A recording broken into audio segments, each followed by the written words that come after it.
నమస్తే యువిఎం టీవీకి స్వాగతం. వార్తల్లోని వివరాలకు వెళ్తే ఏపీ రాష్ట్ర ప్రభుత్వం కీలక నిర్ణయం తీసుకుంది. వైసీపీ హయాంలో అనేక శాఖల్లో తీసివేసిన రిటైర్డ్ ఉద్యోగులపై చంద్రబాబు ప్రభుత్వం దృష్టి సారించింది. వారందరి వద్ద రాజీనామాలు తీసుకుని నిబంధనల ప్రకారం తొలగించాలని సీఎస్ నీరబ్ కుమార్ ఆదేశాలు జారీ చేశారు. ఈ నెల 24వ తేదీలోగా అందరితో రాజీనామా చేయించి నివేదిక ఇవ్వాలని ఉత్తర్వులు జారీ చేశారు. కిషన్ రెడ్డి నివాసం ముట్టడికి విద్యార్థి సంఘాల యత్నం. నీట్ పేపర్ లీకేజీని నిరసిస్తూ బర్కత్పూర్లోని కేంద్ర మంత్రి కిషన్ రెడ్డి ఇంటిని ముట్టడించేందుకు విద్యార్థి సంఘాలు ప్రయత్నించాయి. ఆందోళనకారులను పోలీసులు అడ్డుకున్నారు. తర్వాత అదుపులోకి తీసుకున్నారు. ఈ నేపథ్యంలో అక్కడ ఉద్రిక్తత నెలకొంది.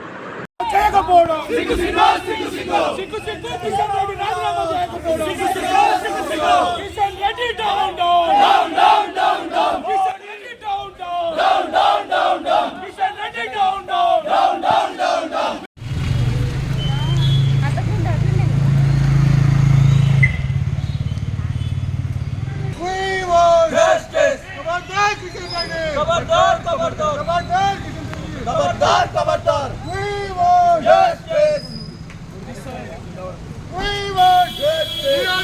కిషన్ రెడ్డి తక్షణమే స్పందించాలి. వెంటనే రాజీనామా చేయాలి. అన్యాయంగా పేపర్ లీక్ అవుతుంది.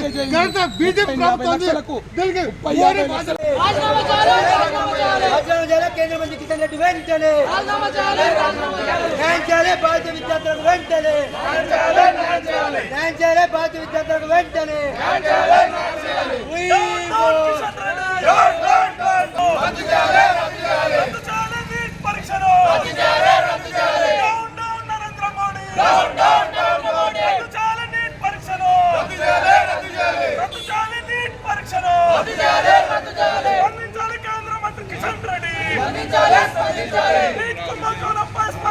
కిషన్ రెడ్డి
జగన్కు గౌరవం ఇవ్వండి సీఎం చంద్రబాబు.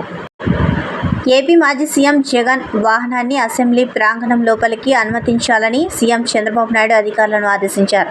ప్రతిపక్ష నేత హోదా దక్కకపోవడంతో జగన్ గేటు బయటే కారు దిగి అసెంబ్లీ లోపలికి రావాల్సిన పరిస్థితి ఏర్పడి సీఎం ఈ నిర్ణయాన్ని తీసుకున్నారు. అటు ప్రతిపక్ష విషయంలో సభ్యులు హుందాగా వ్యవహరించాలని ఎమ్మెల్యేలకు సీఎం సూచించారు.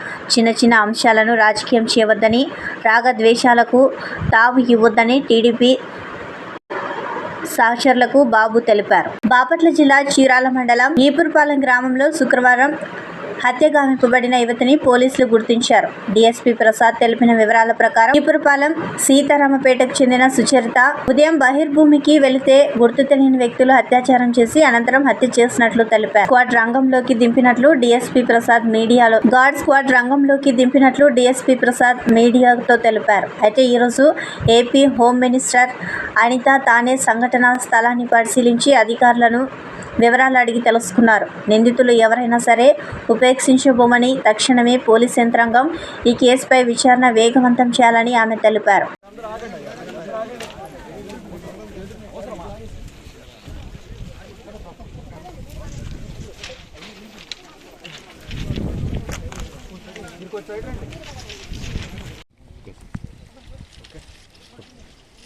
అందరికీ నమస్కారం. ఈరోజు ఈపురపాలెం పోలీస్ స్టేషన్ లిమిట్స్లో చిరాల సబ్ డివిజన్లో ఒక అన్ఫార్చునేట్ ఇన్సిడెంట్ జరిగింది. సీతారాంపురం ఏరియాలో ఈపురపాలెం గ్రామంలో ఒక 21 years old అమ్మాయి మార్నింగ్ అరౌండ్ 5:30-5:45కి ఇంటి నుండి బయటికి బహిర్భూమికి రావడం జరిగింది. సో చాలాసేపు రిటర్న్ రాకపోతే ఇంట్లో వాళ్ళకి కొంత అనుమానం వచ్చింది. వాళ్ళు వచ్చి వెతికితే వాళ్ళకి అమ్మాయి బాడీ ఇంటి దగ్గరే దొరికింది, రైల్వే లైన్ పక్కన. సో అమ్మాయికి చనిపోవడం అమ్మాయి డెడ్ బాడీ ఇక్కడ రైల్వే పట్టాల దగ్గర దొరికింది. సో దాని మీద కేసు నమోదు చేసి ఈపురపాలెం పోలీస్ స్టేషన్లో మర్డర్ అండ్ రేప్ కేసు నమోదు చేసి దానికి ఇన్వెస్టిగేషన్ స్టార్ట్ చేయడం జరిగింది. సో ఇక్కడ సీన్ ఆఫ్ క్రైమ్ అంతా విజిట్ చేసాం. సీన్ ఆఫ్ క్రైమ్ దగ్గర అమ్మాయి చెప్పలు, ఒక వాటర్ బాటిల్, అమ్మాయి బట్టలు దొరికాయి. సో ఇన్వెస్టిగేషన్ సైంటిఫిక్ లైన్స్ మీద అన్ని కోణాల నుంచి అన్ని ఇన్వెస్టిగేషన్ చేయడం జరుగుతుంది. సో దానికి 5 టీమ్స్ ఏర్పాటు చేయడం జరిగింది.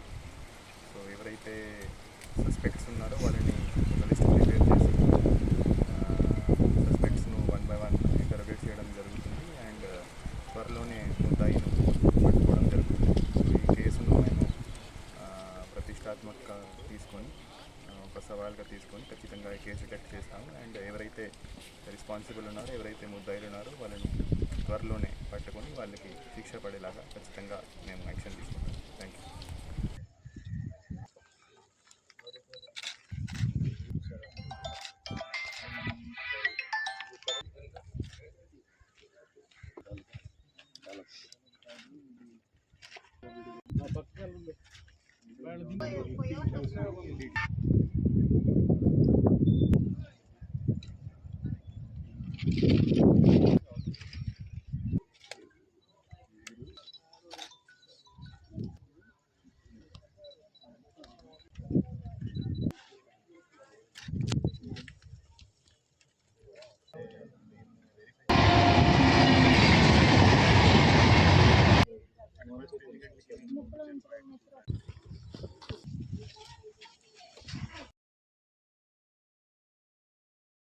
అందరికీ నమస్కారం. ఈరోజు ఈపురపాలెం పోలీస్ స్టేషన్ లిమిట్స్లో చిరాల సబ్ డివిజన్లో ఒక అన్ఫార్చునేట్ ఇన్సిడెంట్ జరిగింది. సీతారాంపురం ఏరియాలో ఈపురపాలెం గ్రామంలో ఒక 21 years old అమ్మాయి మార్నింగ్ అరౌండ్ 5:30-5:45కి ఇంటి నుండి బయటికి బహిర్భూమికి రావడం జరిగింది. సో చాలాసేపు రిటర్న్ రాకపోతే ఇంట్లో వాళ్ళకి కొంత అనుమానం వచ్చింది. వాళ్ళు వచ్చి వెతికితే వాళ్ళకి అమ్మాయి బాడీ ఈ ఇంటి దగ్గరే దొరికింది, రైల్వే లైన్ పక్కన. సో అమ్మాయికి చనిపోవడం అమ్మాయి డెడ్ బాడీ ఇక్కడ రైల్వే పట్టాల దగ్గర దొరికింది. సో దాని మీద కేసు నమోదు చేసి ఈపురపాలెం పోలీస్ స్టేషన్లో మర్డర్ అండ్ రేప్ కేసు నమోదు చేసి దానికి ఇన్వెస్టిగేషన్ స్టార్ట్ చేయడం జరిగింది. సో ఇక్కడ సీన్ ఆఫ్ క్రైమ్ అంతా విజిట్ చేశాము. సో సీన్ ఆఫ్ క్రైమ్ దగ్గర అమ్మాయి చెప్పలు, ఒక వాటర్ బాటిల్, అమ్మాయి బట్టలు దొరికాయి. సో ఇన్వెస్టిగేషన్ సైంటిఫిక్ లైన్స్ మీద అన్ని కోణాల నుంచి అన్ని ఇన్వెస్టిగేషన్ చేయడం జరుగుతూ ఉంది. సో దానికి 5 టీమ్స్ ఏర్పాటు చేయడం జరిగింది. సో ఎవరైతే సస్పెక్ట్స్ ఉన్నారో వాళ్ళని ఒక లిస్ట్ ప్రిపేర్ చేసి సస్పెక్ట్స్ను 1 by 1 ఇంటరోగేట్ చేయడం జరుగుతుంది అండ్ త్వరలోనే ముద్దాయిను పట్టుకోవడం జరుగుతుంది. సో ఈ కేసును మేము ప్రతిష్టాత్మకంగా తీసుకొని ఒక సవాల్గా తీసుకొని ఖచ్చితంగా ఈ కేసు డిటెక్ట్ చేస్తాము అండ్ ఎవరైతే రెస్పాన్సిబుల్ ఉన్నారో, ఎవరైతే ముద్దాయిలు ఉన్నారో వాళ్ళను త్వరలోనే పట్టుకొని వాళ్ళకి శిక్ష పడేలాగా ఖచ్చితంగా మేము యాక్షన్ తీసుకుంటాం. Thank you. విజయవాడలోని బీసీ సంక్షేమ వసతి గృహాన్ని ఆకస్మిక తనిఖీ చేసిన బీసీ సంక్షేమ మంత్రి ఎస్ సవిత. విజయవాడలోని విద్యుత్ కాలనీలో ప్రభుత్వ వెనుకబడిన తరగతుల బాలల వసతి గృహాలను రాష్ట్ర బీసీ సంక్షేమ శాఖ మంత్రి ఎస్ సవిత ఆకస్మికంగా తనిఖీ చేశారు. ఈ సందర్భంగా విద్యార్థులతో మాట్లాడి హాస్టల్లో అందిస్తున్న భోజనం, హాస్టల్లోని మౌలిక సదుపాయాలు ఎలా ఉన్నాయో విద్యార్థులను అడిగి తెలుసుకున్నారు. హాస్టల్ పరిసరాలను, భోజనశాల, వంటగదులను మంత్రి పరిశీలించారు. పరిశుభ్రతపై ప్రత్యేక దృష్టి పెట్టాలని అధికారులను ఆదేశించారు. భోజనశాల, వంటగదులను ఆధునీకరించాల్సిన అవసరం ఉందని మంత్రి తెలిపారు. అనంతరం విద్యార్థులతో మంత్రి సవిత మాట్లాడుతూ అందరూ బాగా చదువుకొని ఉన్నత స్థాయికి ఎదగాలని ఆకాంక్షించారు. తదుపరి విద్యార్థులకు మిఠాయిలు పంపిణీ చేశారు.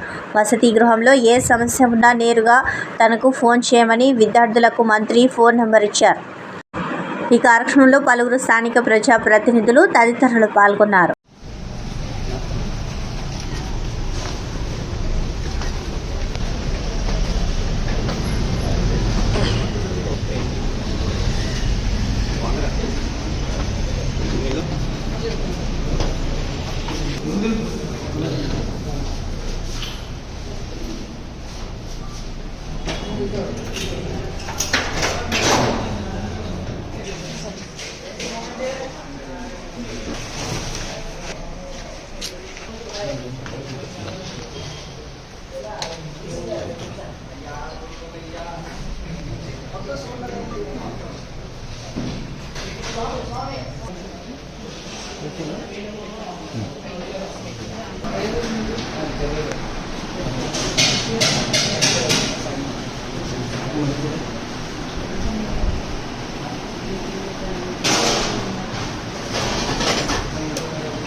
బాగా చదువుకోవాలి.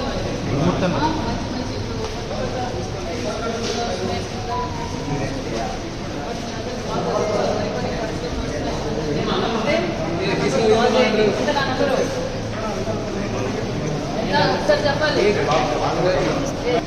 910201 నేను నాకు ఫోన్ చేసి ఎవరన్నా చెప్పాలి.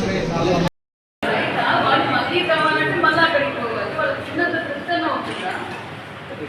ఏమవుతుంది? నేను పెట్టుకునేది అన్నం పెడుతున్నాం, వంకాయ కూర పెడుతున్నాం, మజ్జిగ పెడుతున్నాం. వాళ్ళకి కావాలంటే ఇక్కడే వచ్చి పట్టుకోవాలంటే ఇక్కడే తీసుకుంటారు కదా. మరి అక్కడికి వెళ్ళి తీసుకోవడం ఏంటి? రిపీట్ కాకూడదు.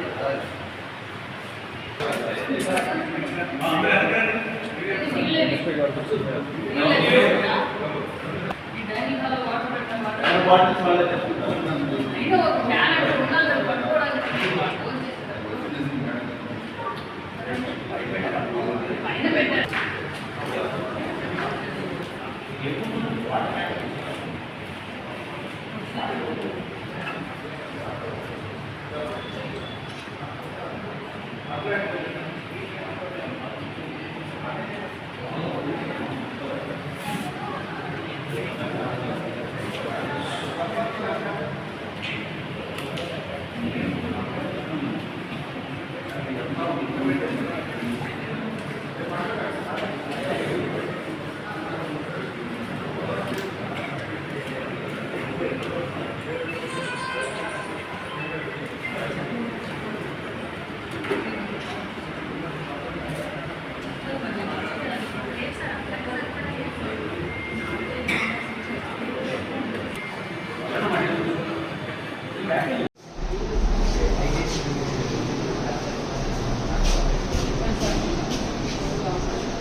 చెప్పండి మనం ఓటింగ్ చేయొచ్చు.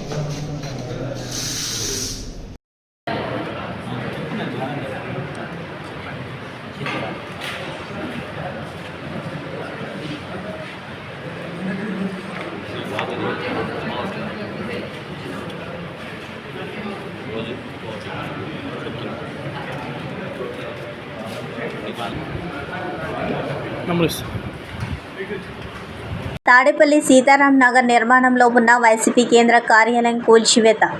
జేసీబీలతో పోలీసులు ఆధ్వర్యంలో కూల్చివేత. గత 6 నెలలుగా జరుగుతున్న నిర్మాణాలు, ప్రభుత్వ స్థలంలో పార్టీ కార్యాలయాలు ఏంటని గతంలో పోరాటం చేసిన జనసేన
ఫోకస్ అవుతున్నాయా?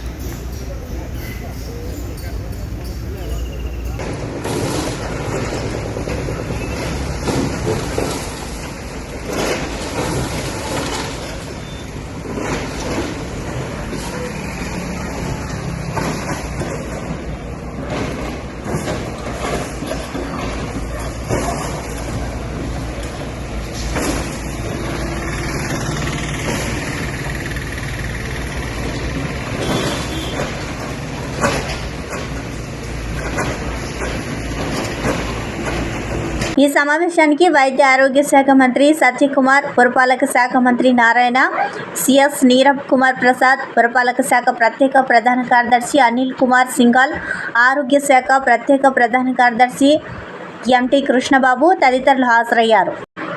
15వ ఆర్థిక సంఘ నిధులు మళ్లింపు వ్యవహారంపై అధికారులను పవన్ నిలదీశారు. స్థానిక సంస్థలకు నిధులు ఎందుకు ఇవ్వలేదంటూ అసహనం వ్యక్తం చేశారు. ఆ నిధులను సిఎఫ్ఎంఎస్ ఖాతాకు ఎంత మేర మళ్లించారో నివేదిక ఇవ్వాలని ఆదేశించారు.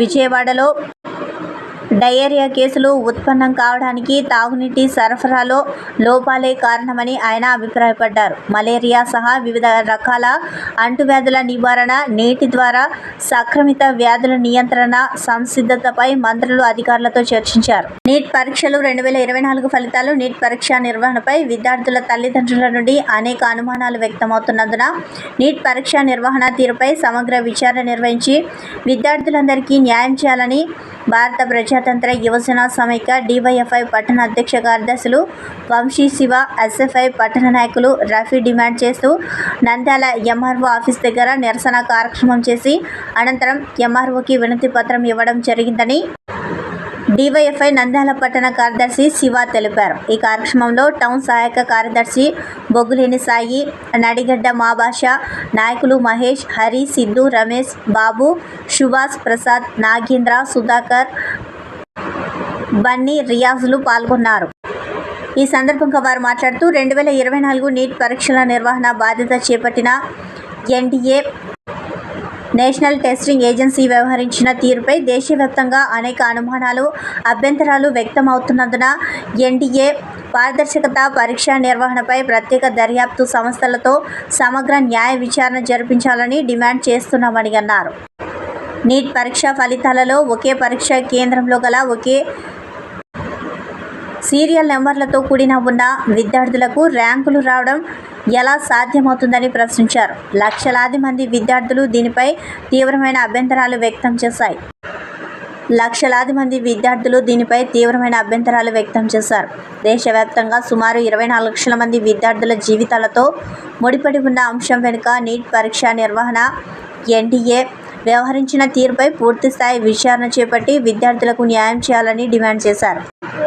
నీట్ పరీక్షలు మరలా నిర్వహించాలని, నీట్ లీకేజీపై సుప్రీంకోర్టు జడ్జి న్యాయ విచారణ జరిపించాలని, బాధితులను కఠినంగా శిక్షించాలని, లీకేజీపై నరేంద్ర మోదీ ప్రభుత్వం పూర్తి బాధ్యత వహించాలని, దేశ ప్రజలకు బహిరంగ క్షమాపణ చెప్పాలని, ఎన్టీఏను రద్దు చేయాలని, నీట్ నిర్వహణ బాధ్యతలు రాష్ట్ర ప్రభుత్వాలకు అప్పగించాలని, బాధిత విద్యార్థులకు న్యాయం చేయాలని డిమాండ్ చేస్తున్నామని డివైఎఫ్ఐ, ఎస్ఎఫ్ఐ నాయకులు తెలిపారు.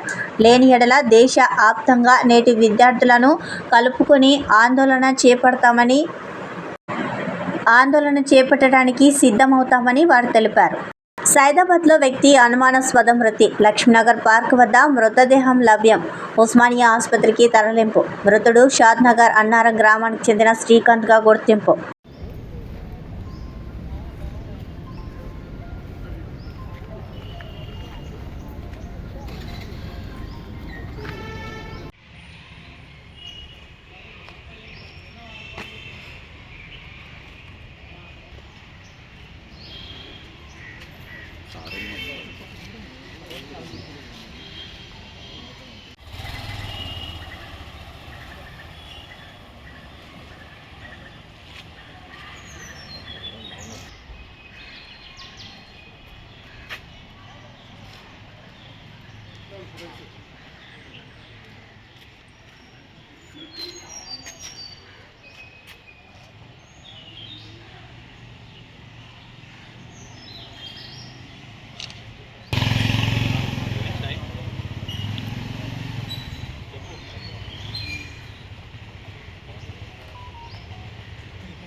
స్క్రీన్ షాట్ తీసి పంపుతారు కదా సార్.